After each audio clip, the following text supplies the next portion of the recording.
ಏನ್ ಇವತ್ತಿನ ನಮ್ಮ ಧೀಮಂತ ನಾಯಕರಾದಂತ ಎಸ್ ಎಂ ಕೃಷ್ಣ ಸಾಹೇಬ್ರವರು ಇವತ್ತು ಬೆಳಗ್ಗೆ 2:45ಕ್ಕೆ ಅಗಲೀಕರಣ ಆಗಿದ್ದಾರೆ.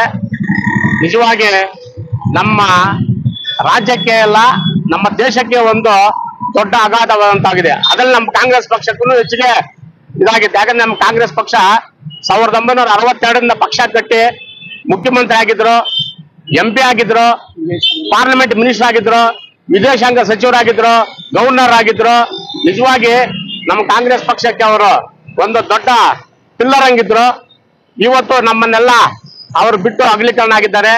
ಅದರಿಂದ ನಮ್ಮ ಕಾಂಗ್ರೆಸ್ ಪಕ್ಷದ ನಮ್ಮ ಮುಳಬಾಲ್ ತಾಲೂಕು ಕಿಸಾನ್ ಘಟಕದಿಂದ ನಮ್ಮ ಶೇಷಣ್ಣ ಆಗ್ಬೋದು, ನಮ್ಮ ಸೀನಪ್ಪ ಆಗ್ಬೋದು, ನಮ್ಮ ಮಾರಪ್ಪ ಆಗ್ಬೋದು, ನಮ್ಮ ತೋಡಿ ಶಿವಣ್ಣ ಆಗ್ಬೋದು, ನಮ್ಮ ರಾಧಾಕೃಷ್ಣ ಆಗ್ಬೋದು, ನಮ್ಮ ಐಲಾಪುರ ಅಶೋಕ್ ಆಗ್ಬೋದು, ನಮ್ಮ ಕಲೀಲ್ ಆಗ್ಬೋದು, ನಮ್ಮ ಮಂಜುನಾಥ್ ಅವರಾಗ್ಬೋದು, ನಮ್ಮ ರಾಧನ್ ಆಗ್ಬೋದು. ನಿಜವಾಗಿ ಎಲ್ಲ ನಾವೆಲ್ಲ ಸೇರಿ ಇಲ್ಲಿ ಶ್ರೀನಿವಾಸ ಸರ್ಕಲ್ ಅಲ್ಲಿ ಅವ್ರಿಗೊಂದು ಶ್ರದ್ಧಾಂಜಲಿ ಮಾಡ್ಬೇಕು ಅಂತ ಹೇಳಿ ನಾವೆಲ್ಲ ತೀರ್ಮಾನ ಮಾಡಿ ಇವತ್ತು ಮಾಡಿದ್ದೀವಿ.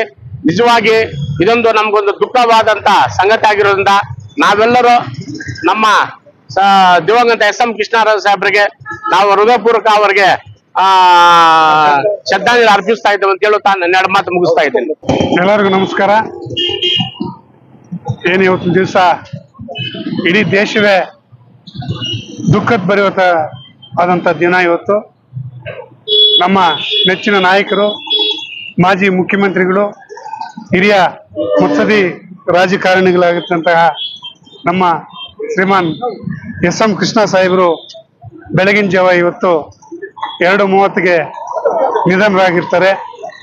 ಅವರ ಆತ್ಮಕ್ಕೆ ನಮ್ಮ ಮುಳಬಾಲ್ ತಾಲೂಕು ಕಾಂಗ್ರೆಸ್ ಪಕ್ಷದ ವತಿಯಿಂದ ಮತ್ತೆ ಮುಳಬಾಲ್ ತಾಲೂಕಿನ ಎಲ್ಲ ಸಾರ್ವಜನಿಕರಿಂದ ಅವ್ರಿಗೆ ಸಂತಾಪವನ್ನು ಕೋರುತ್ತಾ ಅವರ ಆತ್ಮಕ್ಕೆ ಶಾಂತಿ ತರಲಿ ಅಂತ, ಆ ದುಃಖವನ್ನ ಆ ಭಗವಂತನ ಭರಿಸುವ ಶಕ್ತಿ ಆ ಕುಟುಂಬಕ್ಕೆ ಕೊಡಲಿ ಅಂತ ನಾವೆಲ್ಲ ಇವತ್ತಿನ ದಿವಸ ಕಾಂಗ್ರೆಸ್ ಪಕ್ಷದಿಂದ ಅವ್ರಿಗೆ ಭಾವಪೂರ್ವ ಶ್ರದ್ಧಾಂಜಲಿ ಕೋರುತ್ತಾ ಈ ಒಂದು ಕಾರ್ಯಕ್ರಮದಲ್ಲಿ ನಮ್ಮ ನಾಯಕರು ಎಲ್ಲರೂ ಸಹ ಭಾಗಿಯಾಗಿರ್ತಾರೆ.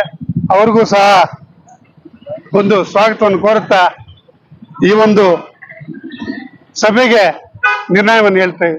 ಜೈ ಹಿಂದ್, ಜೈ ಕರ್ನಾಟಕ.